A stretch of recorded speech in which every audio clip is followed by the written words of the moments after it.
Guys, welcome to my place here in New York, Washington Heights. I'm gonna give you a quick masterclass for those of you who are interested in what I'm about to talk about.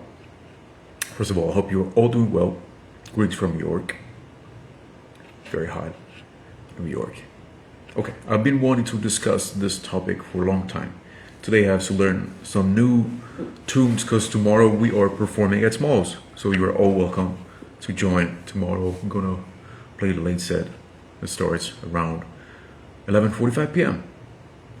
tomorrow, June 24th. Don't miss it. And come jang and hang with us because after we play our set, it's gonna be open session. What I want to discuss today is one of my favorite topics, shapes. And specifically, I want to talk about how to extract shapes from the head of a very famous bebop tune. One of my favorites, Donna Lee, right? So, let's consider the first few bars of the melody, right?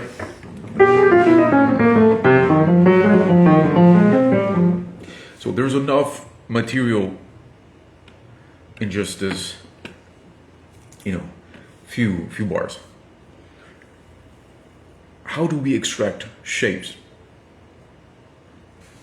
Again, if you don't know what I mean by shape, refer to my free lesson that is on academy.joedegregorio.com. Free lesson, just sign up, enter your email, and you automatically get access to the lesson. Because I explained what shapes are. I don't want to go through that right now. What we're going to do, we're going to extract portions of material out of the head, out of the melody of Donna Lee. So the first shape we're going to extract from the original theme is this one. Okay, that's enough. Okay. Now, this is a diatonic shape with one chromatic note. It's a fraction of a segment of A flat major scale. Okay, so it's a portion of the A flat major scale with a chromatic or passing tone. So it's a diatonic shape. The next shape that we're going to consider is simply what comes next. Okay, so this is also a diatonic shape that belongs to a different scale that is suggested in the melody, which is this scale.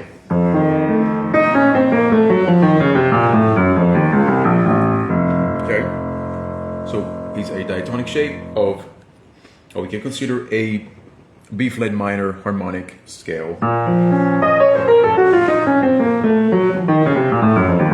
Okay, and again, it's not a tetrachord, it's actually 5 notes, 1, 2, 3, 4, 5, okay? So, now, once we extract these shapes, of course, we have different options to kind of create new musical material using them. The first thing that I recommend is for instance, to recontextualize them harmonically, right? The first shape number 1, okay, is happening in the context of an A flat major 7 harmony or major 9 harmony, right? Okay, that's its original context. Now, let's think for a second in what other context we could use the shape, harmonically speaking. We could actually use it in the context of, for instance, a B flat minor harmony, right?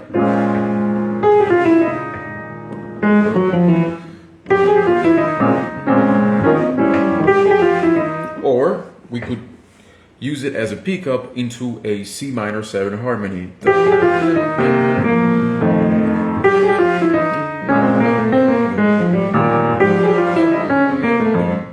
Okay, So that's a very important procedure,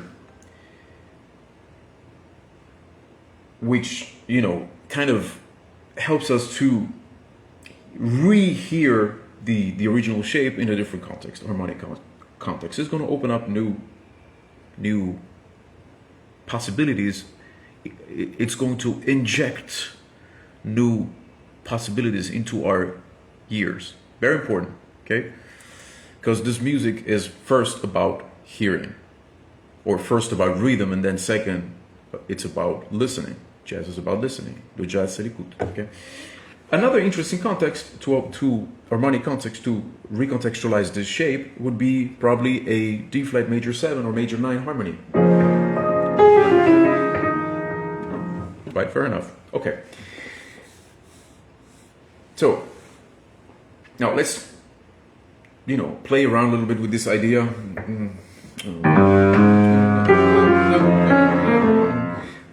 Actually, before I do that, let me do a recap of the new harmonic places where this shape can be featured or recontextualized. So we said original context was A flat major 9. Okay. New context number 1. I mentioned B flat minor. Then I mentioned C minor 7. Eventually into an F7 harmony, right? Then I mentioned D flat major 9 or major 6/9. So important notice, this shape, of course, is in the original theme is also happening in a specific place within the bar. 3, 4, 1, 2, da da da da da is happening on a 1, 2, 3 on beat 3 of the bar. 1, 2, ba dee dee da. Okay, but that doesn't mean that I have to, when I recontextualize it, I have to recontextualize observing its initial position within the bar. You know, I could play it, for instance, I could play on beat 1 of the bar, or I could play it on beat 2, and so on and so forth. 1, you know, I played it on beat 2.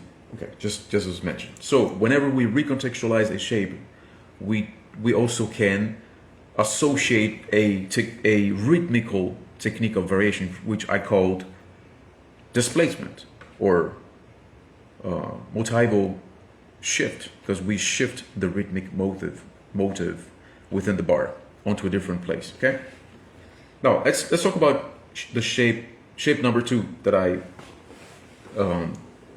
referred to a few minutes ago. Okay, so clearly this is this can be considered a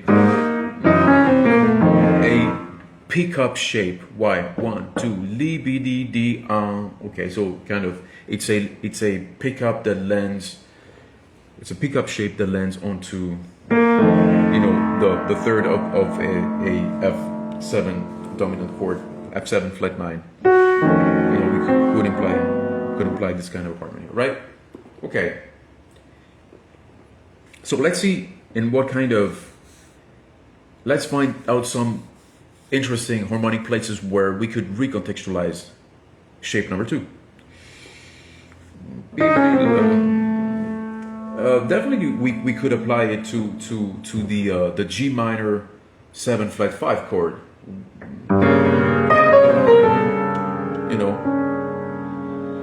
Or we could utilize it as a pickup shape onto a C7 harmony that featured a flat 9 in sharp 11 and a 13.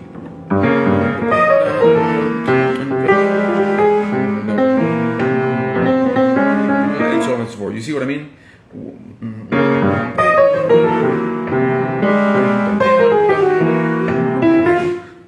Now what have I done? Like, this is another different thing. So what I'm doing, I'm utilizing another technique of variation, which is called imitation. But this is for another lesson. Okay.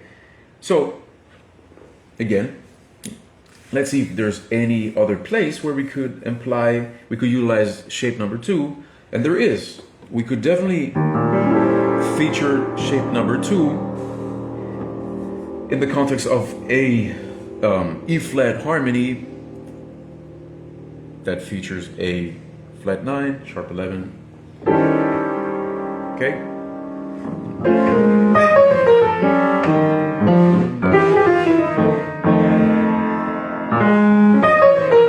Okay, that works perfectly. Of course, you know, whatever we apply on E flat, if an E flat dominant chord can be also applied to it's tritone, you know, sub.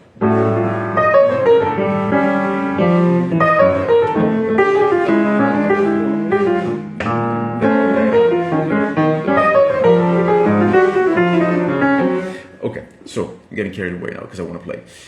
Okay, so again, recap of the new context for this shape number 2, as opposed to we can apply it here. So we can apply it in the context of a 2/5, a minor 2/5 to F minor, of course.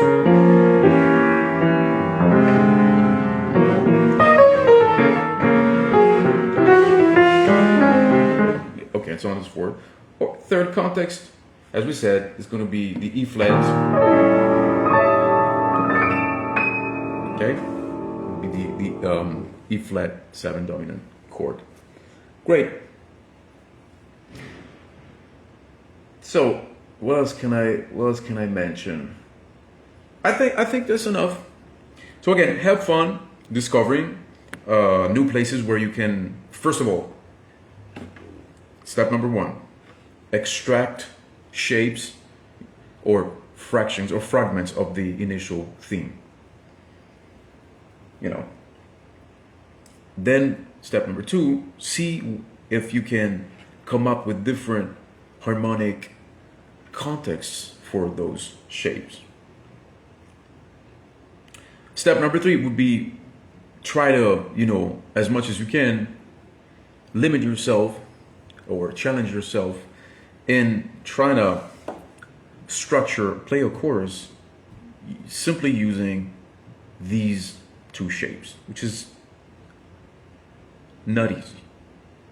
Because in some cases, these 2 shapes, they cover the harmonic features of the harmony. In some cases, they might not necessarily. But there's a way to work around it. For instance, when the tune hits the B flat 7 harmony, neither of these 2 shapes would fit the harmony, unless we somehow resolve it or we add 1 note.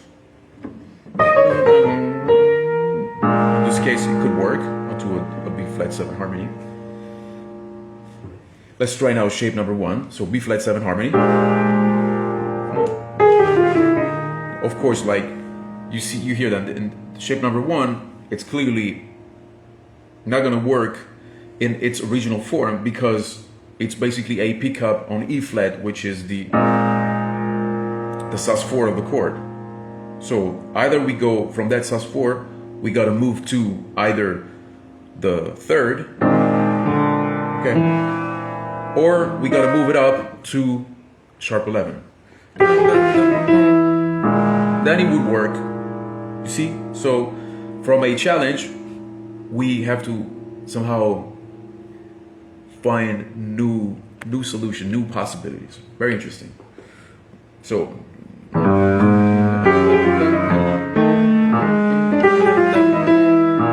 okay, so in this case it would work.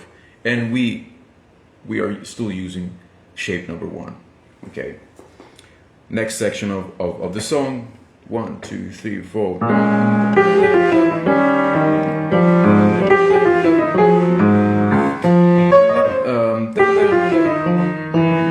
So we could basically use shape number 1 throughout the entire next section of the song.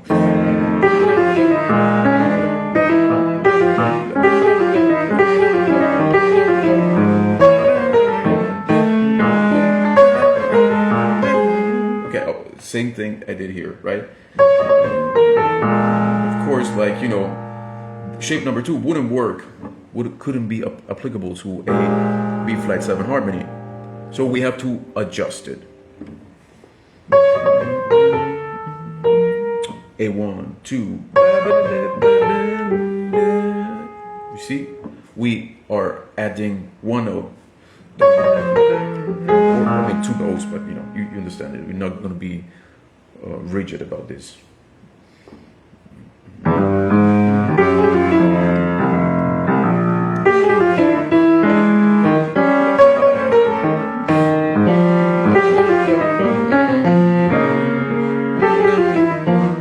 And so on and so forth. So it can be a little at the beginning. At the beginning, this kind of work can feel a little tedious, but it's gonna definitely bear a lot of fruit if you do it slowly. Of course, if you feel that this is something that it's interesting to you, that speaks to you. So I really like to feature musical elements of the original theme in my improvisation. I just love to do this. So, you know, it's not because you have to. If this inspires you, try it out. All right, people, peace. And if you're in New York, see you tomorrow at Smalls, 11:45, with the great Calcolina on bass and some great cats. See you. Take care.